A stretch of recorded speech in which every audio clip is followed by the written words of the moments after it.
दोस्तों, लेबनान ने इसराइल को नानी याद दिला दी है। लगातार हमले इसराइल पर लेबनान से किए जा रहे हैं और अब खबर है कि लेबनानी ड्रोन ने इसराइल के पश्चिमी गलील के अखजीब इलाके में एक फैक्ट्री को निशाना बनाया है। इसराइल का काफी नुकसान हुआ है इस हमले में। आगे मैं आपको इस नुकसान की पूरी लाइव तस्वीरें दिखाऊंगी। पेरिस की सड़कों पर गजा और लेबनान में इसराइली आक्रमण की निंदा करते हुए एक्टिविस्ट के अनोखे विरोध प्रदर्शन की तस्वीरें सामने आई है। क्या है ये अनोखा विरोध प्रदर्शन, आपको आगे तस्वीरों में दिखाऊंगी। अल जोना फिल्म फेस्टिवल में मिस्र की कलाकार एनजी अबू अल सऊद ने फिलिस्तीनी समर्थन में अपसाइड डाउन रेड ट्रायंगल यानी कि लाल उल्टा त्रिकोण बैग के साथ प्रदर्शन किया। इसके अलावा आज सुबह इसराइल के उत्तरी नहरिया में एक फैक्ट्री में ड्रोन विस्फोट का लाइव वीडियो भी आपको दिखाऊंगी। साथ ही तस्वीरें दिखाऊंगी कि लोरिस्तान की महिलाओं ने प्रतिरोध के समर्थन में किस तरह 815 ग्राम सोना और पारंपरिक सिक्के दान में दिए हैं, और एक खूबसूरत वीडियो दिखाऊंगी कि कैसे इनकलाब के नेता से मुलाकात में युवा छात्रों ने जोश भरा गीत गाया। इसके अलावा चर्चा रूस के उस प्लान की जिससे ताकतवर होगा शिया मुल्क, और रूस ईरान की दोस्ती से डरे इसराइल और अमेरिका की करेंगे।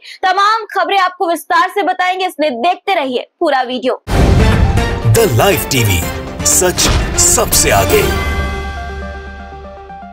आदाब दोस्तों, मेरा नाम है मिसबा खान और आप मुझे द लाइव टीवी पर देख रहे हैं। इसराइल में हो रही तबाही की दो तस्वीरें आपको सबसे पहले दिखाना चाहती हूँ। पहली तस्वीर जो आपकी स्क्रीन पर है, यह इसराइल के पश्चिमी गलील क्षेत्र के अखजीब इलाके की है, जहां लेबनान के एक ड्रोन ने आज सुबह एक फैक्ट्री को निशाना बनाया। इस हमले से फैक्ट्री को गंभीर नुकसान हुआ, जिसका वीडियो आप सामने आया है, जो आप अपनी स्क्रीन पर देख भी पा रहे होंगे।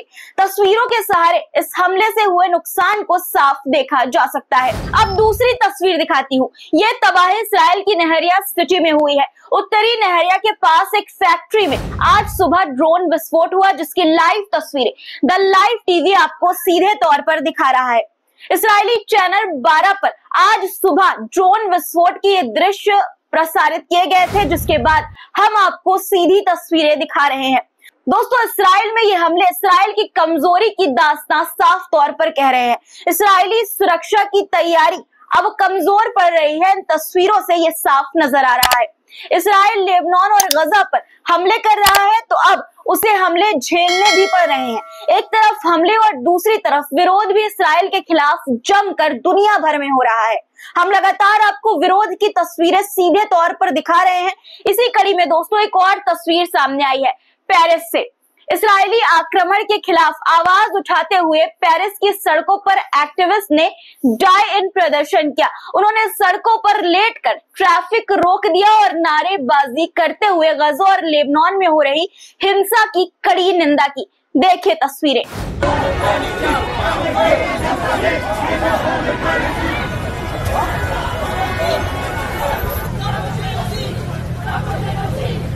दोस्तों, ये विरोध प्रदर्शन भी अंतर्राष्ट्रीय समुदाय को गजा और लेबनान में हो रहे अत्याचारों पर ध्यान देने का आह्वान है, जिसने अपनी आंखें बंद कर रखी है, मूंद रखी है।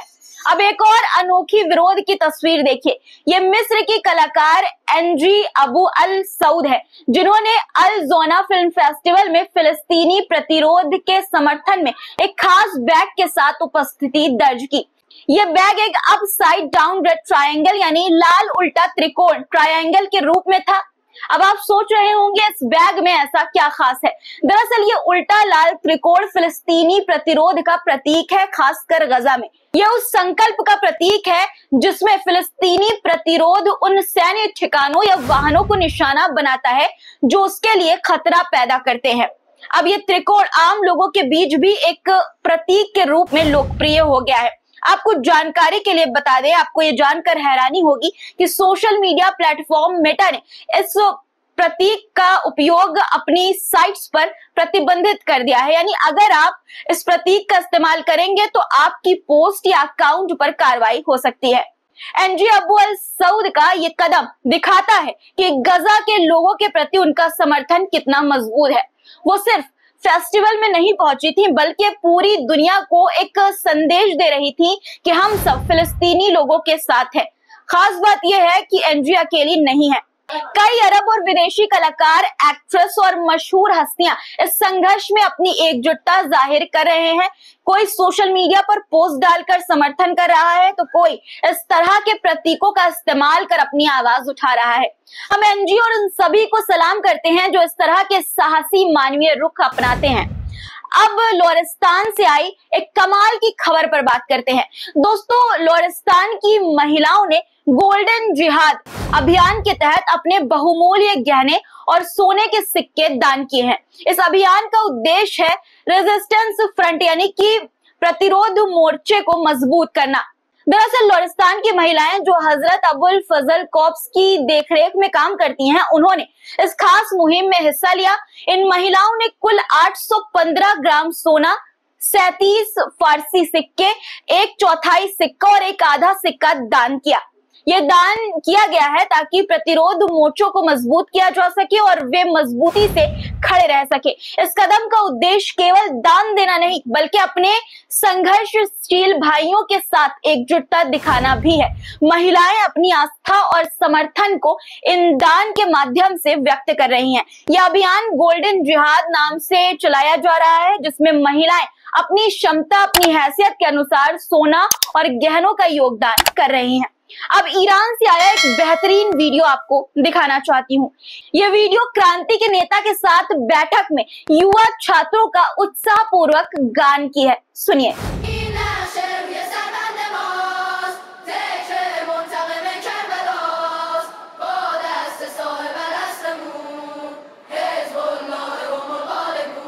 इन छात्रों ने एकत्र होकर अपने दिल की बात को गीत के माध्यम से व्यक्त किया। उनके गाने में देशभक्ति की गहराई और क्रांति की भावना थी। और अब रूस के उस प्लान की बात करते हैं जिससे और ताकतवर होगा ईरान, और रूस ईरान की दोस्ती से इस्राइल और अमेरिका किस तरह डरे हुए हैं ये भी आपको बताती हूँ। दोस्तों, साल 2022 में जब रूस ने यूक्रेन पर हमला किया, तब से रूस और ईरान के बीच रक्षा संबंधों में जबरदस्त बढ़ोतरी हुई है। यूक्रेन पर हमले ने मॉस्को को ईरान के साथ सैन्य साझेदारी को प्रेरित किया है और ये दोस्ती अब अमेरिका और इस्राइल के लिए गंभीर चिंता का विषय बन गई है। रूस न केवल ईरान की सुरक्षा को मजबूत करने में मदद कर रहा है, बल्कि वो तेहरान से ड्रोन और मिसाइल जैसे उच्च तकनीक वाले हथियारों की खरीद कर उसे धन यानी कि पैसा भी मुहैया करा रहा है, जिससे ईरान को क्षेत्र में अपने प्रॉक्सी के जरिए हमला करने में मदद मिल रही है। ईरान ने अपने ड्रोन इंडस्ट्री में काफी तरक्की की है और उसने रूस को यूक्रेन पर हमले के लिए बड़ी संख्या में यूएवी दिए हैं। अमेरिकी विदेश मंत्री एंटी ब्लिंकन ने 10 सितंबर को कहा कि ईरान ने रूस को फतह 360 मिसाइलें दी हैं जो यूरोप के लिए खतरा बन सकती हैं। ये मिसाइलें जल्द ही यूक्रेन के खिलाफ इस्तेमाल की जा सकती हैं। अब रूस भी ईरान का कर्ज चुकाने की तैयारी कर रहा है। इस्राएली मीडिया आउटलेट वाइनेट की रिपोर्ट के अनुसार हालिया लीक से पुष्टि होती है कि क्रेमलिन अब न केवल ईरान को बल्कि तेहरान समर्थित प्रॉक्सी समूहों को भी हथियार देने पर गंभीरता से विचार कर रहा है। इस बीच ईरान और अमेरिका इस बात से डरे हुए हैं कि ईरान के प्रॉक्सी समूह इन हथियारों का इस्तेमाल इस्राइल पर हमले के लिए कर सकते हैं। हालांकि अभी रूस यूक्रेन में लड़ाई में व्यस्त है, लेकिन जैसे ही ये लड़ाई कम होगी, रूस ईरान को और मदद देने के लिए स्वतंत्र हो जाएगा, यानी कि आजाद हो जाएगा। पश्चिम को इस नई वास्तविकता को स्वीकार करना होगा कि भले ही यूक्रेन के खिलाफ रूस का युद्ध समाप्त हो जाए, लेकिन इस बात की उम्मीद बहुत कम है कि ईरान और रूस रक्षा संबंध 2022 से पहले की स्थिति में चला जाएगा। ईरान और रूस के बीच ऐसी बहुत सी सैन्य जरूरतें हैं जिसमें दोनों एक दूसरे की मदद कर सकते हैं। दोनों के बीच बढ़ता सहयोग चीन, रूस, ईरान और उत्तर कोरिया के बीच सैन्य तकनीकी सहयोग को बढ़ावा देने के लिए मंच भी दे सकता है। यह एक ऐसी स्थिति है जो अमेरिका और इस्राइल के गले में हड्डी की तरह फंस सकता है। इस बीच दोस्तों, खबर है कि मध्य पूर्व में ईरान और इस्राइल के बीच बढ़ते तनाव की वजह से अब अमेरिका ने इस इलाके में बम वर्षक विमान, लड़ाकू फाइटर प्लेन और नौसेना के विमानों को भेजने का आदेश दिया है। यानी अमेरिका मिडल ईस्ट में B-52 बम वर्षक और मिसाइल डिस्ट्रॉयर तैनात करेगा। आज के वीडियो में इतना ही दोस्तों। इस पूरी खबर पर आपकी क्या राय है कमेंट में जरूर लिखिएगा। और दोस्तों आपसे गुजारिश करना चाहती हूँ कि अगर आप वीडियो को लाइक नहीं करते लेकिन वीडियो को देखते हैं तो कृपया करके आपसे मेरा निवेदन है कि वीडियो को लाइक कर दिया करिए। गुजारिश है मेरी कि कमेंट में अपनी राय भी जरूर लिखा करिए, क्योंकि आप सबके कमेंट मैं खुद पढ़ती हूँ। इसलिए दोस्तों आपकी तारीफों से, आपकी हौसला अफजाई से हमें जज्बा मिलता है, हौसला मिलता है आपके लिए इसी तरह की अच्छी अच्छी खबरें लेकर आने का। इसलिए कमेंट में जरूर अपनी राय लिखा करिए और लाइक वीडियो को जरूर किया करिए।